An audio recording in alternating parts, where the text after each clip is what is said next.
If you want to learn anything well, you look for a teacher who has mastered the subject you want to learn. Why should you think differently when it comes to your spiritual life? To find a way out of suffering, you must find a guide who has already found the way out and can show you how to do it yourself. To find a spiritual teacher is the most fundamental aspect of the Buddhist path. It is not possible to learn to be enlightened from books alone. You need a living teacher to personally guide you. Tsongkhapa attained enlightenment, and because of his great compassion, gave teachings on the graduated path to enlightenment, so others could be free. He taught the first step on the path is to devote yourself to a teacher who can properly guide you. In this program, we will learn how to recognize a perfectly qualified teacher and how rare it is to be able to take them as your guide.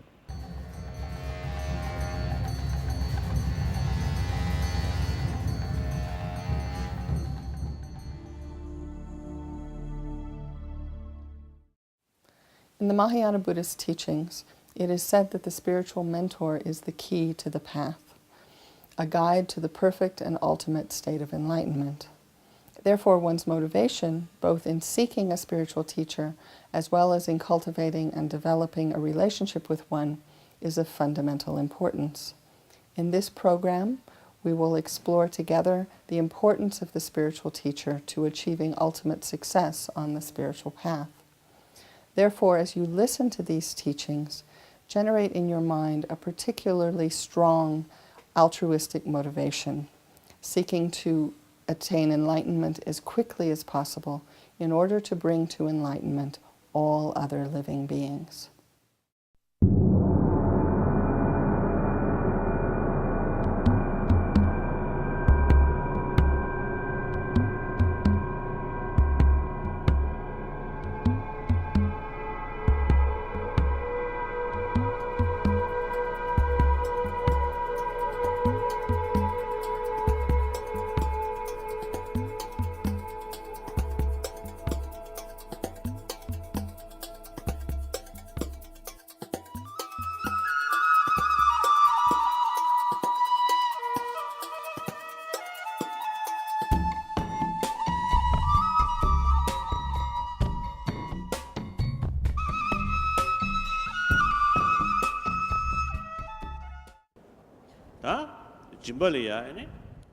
In the context of engaging in a spiritual transformation, bringing about a change within one's hearts and minds, at the initial stage, we do need to rely upon experienced teacher who can show us the path, who can introduce us to the subject matter.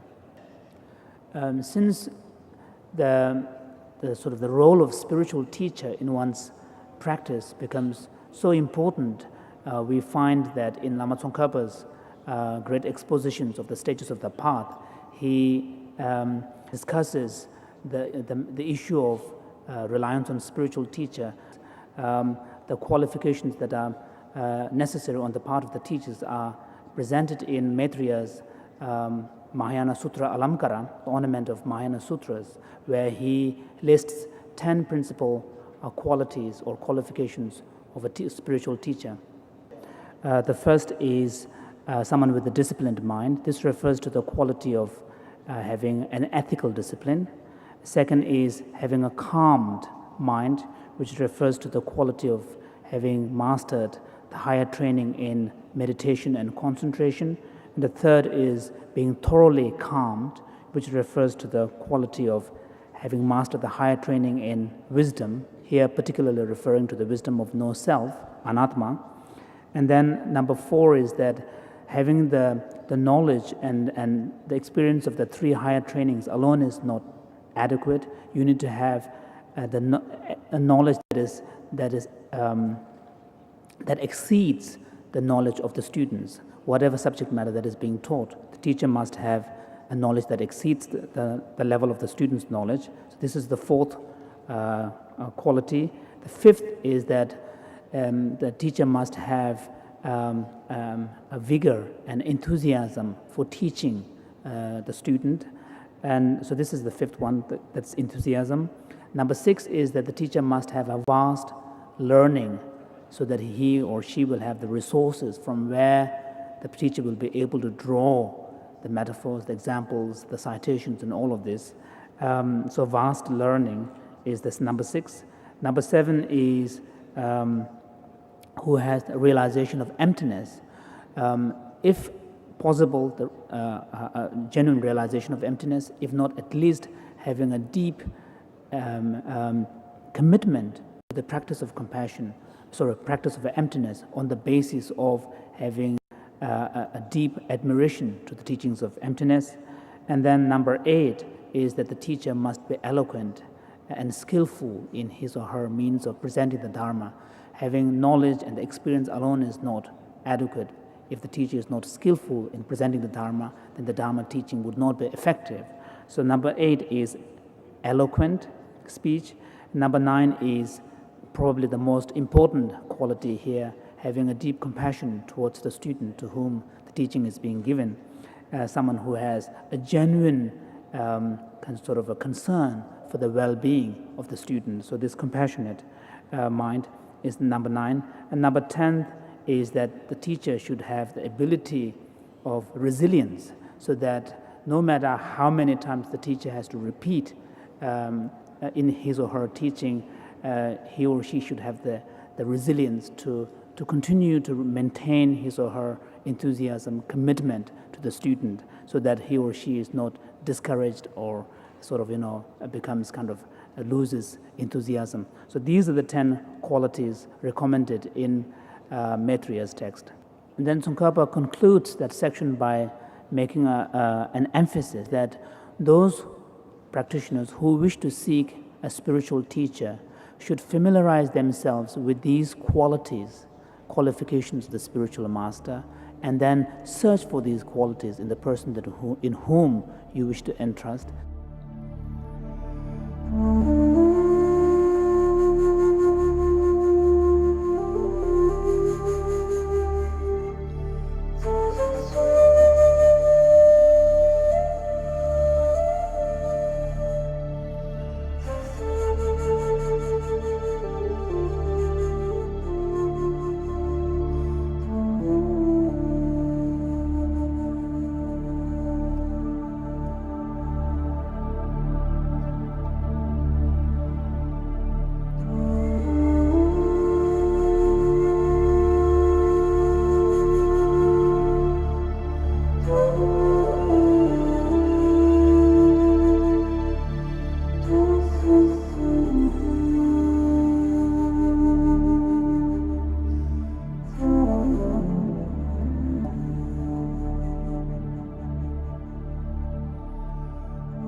Such a thought may come into your mind. Well, do I really need to rely on a qualified guru in order to travel the path? There are so many books, they're being translated around. I can just take those books and study those books, and on the basis of that I will be able to travel the path and achieve realization. This is a wrong conception. It's a mistaken conception. Why? Because those teachings are alive. The teachings are alive. They need to be alive in order to have the strength of generating the realization in the mind of the one who practices it. That's why we have an uninterrupted lineage, which comes from Buddha Shakyamuni down to your root guru, which the teachings have been practiced, have been received, practiced, and passed to the next guru, up to your root guru. So that is the meaning of possessing the blessing of the lineage. That is what makes it work in your mind. Just the book itself, it won't do it. First you have to receive it from an alive guru. Whether the Lama possesses all the qualities or not, at least he possesses the qualities of having the blessing of the lineage, having received the blessing of the lineage, and the qualities of being capable of passing through that particular lineage blessing. That is what makes it. So now, thinking this way, because I want to achieve the supreme enlightenment for the benefit of all sentient beings, I need a guru. I need someone who is able to show me the path, how to travel to this path in order to achieve the purpose that I have in my mind. So If I need, even for worldly matters, for worldly education, someone who's on the top of that particular knowledge, who's able to show me how to get that particular knowledge, that much more I need a qualified guru who's able to show me the path to enlightenment. And not only I need a guru who is qualified, perfectly qualified, and I need to rely on this perfectly qualified guru in the correct way, without reversing my devotion or without abandoning that reliance, because that very reliance is the root of all the goodness that I'm seeking for.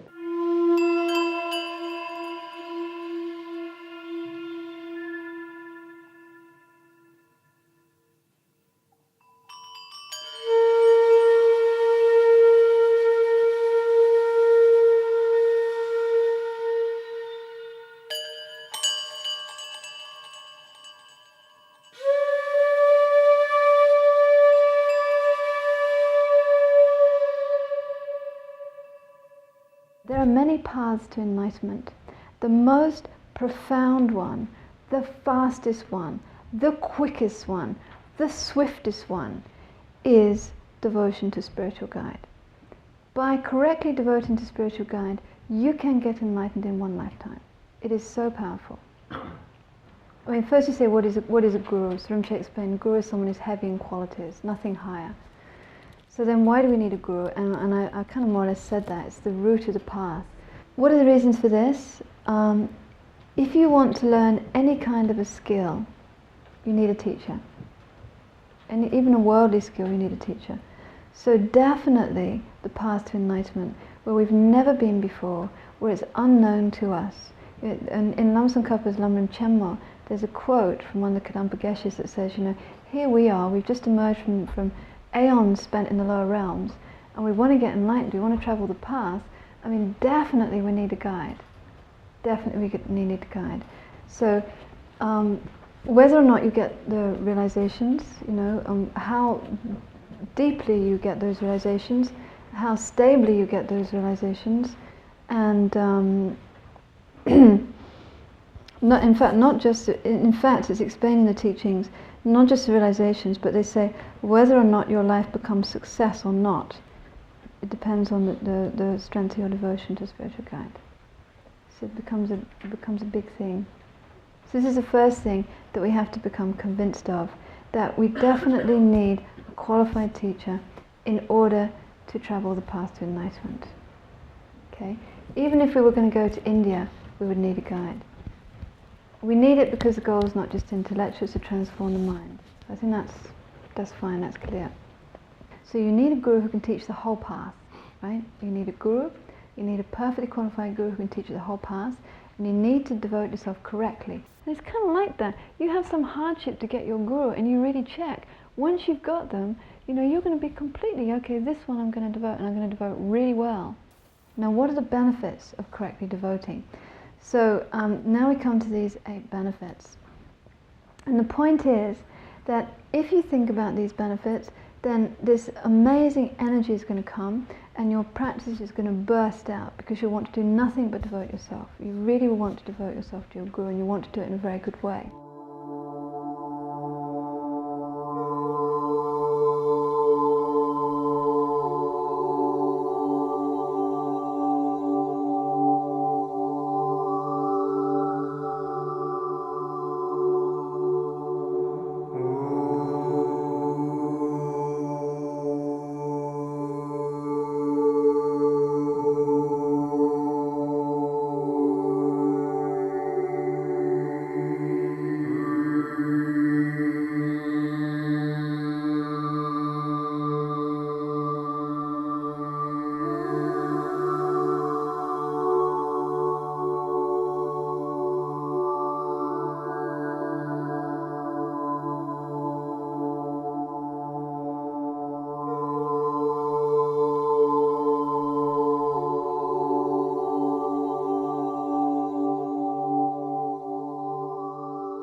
When I first heard about guru devotion, I wasn't very attracted to it. I thought it sounded a bit cult-like. And also I was used to having one God that was above everything else. And to think that a person with godlike qualities could be in a human form, a guru in a human form, I just only kind of thought of cults, and maybe I'd find a wrong guru that would lead me down a wrong track. But then as I was involved with Buddhism, with Tibetan Buddhism, and I started seeing the Lama's qualities, His Holiness the Dalai Lama, Lama Zopa Rinpoche, and at first you're not sure and you find some qualities, and then you have to open your heart, and then you start to feel some devotion. And then through this devotion you see how Guru devotion, the teaching says, the root of the path, and you need teachers to guide you and to inspire you and to protect you. And the way they protect you is not some kind of magical powers necessarily, although there is this blessing power that does come with devotion, but it's more like they protect you by teaching you the Dharma, and therefore through your own actions you learn to train your mind, which protects your mind. Then you start thinking, I want to react less with anger, and I want to practice patience. And you get inspired through their example. And you get guidance through, they will tell you if you request, and and then if you have the karma to receive advice, and hopefully if you practice Dharma, and eventually you create the good fortune to be able to receive direct advice on an individual basis from your teacher. And because our gurus have more wisdom than we do, they can see more appropriately the best practice for us to help us, because their only aim is to want to help us, lead us to enlightenment. So their advice is always with this wanting to lead us to enlightenment, and how to do this in the most effective way. So we can follow their advice with great assurance that it is coming from the most pure place. And therefore, if we follow their advice purely, we are going to progress towards enlightenment.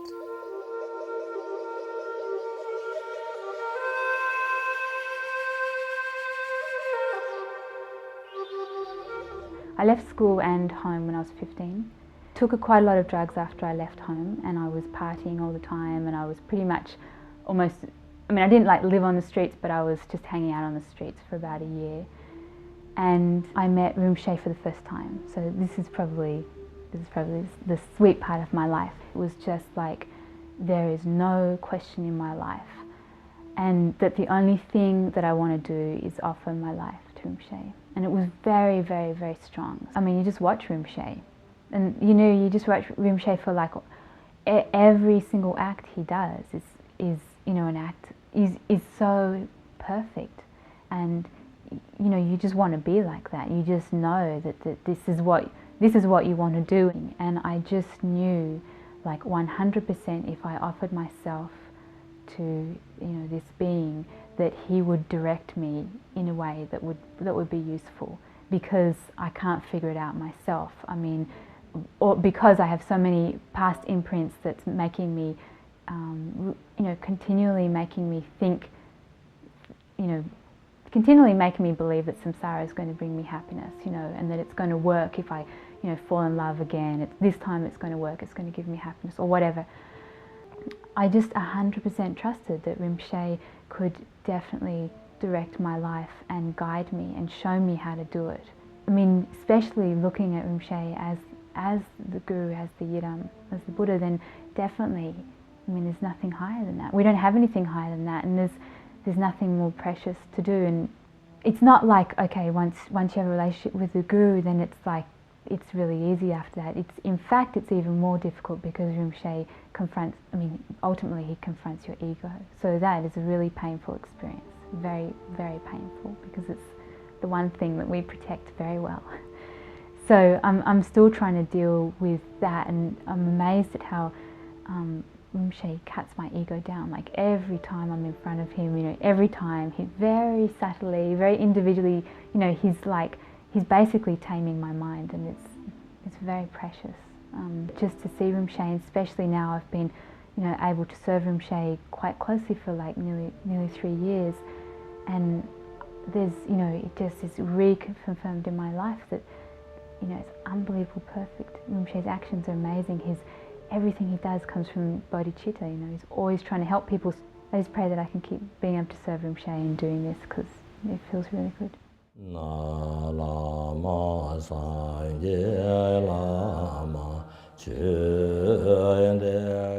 His Holiness is, one of his names is the presence, you know, Kundan, you know, so that there's something you can experience that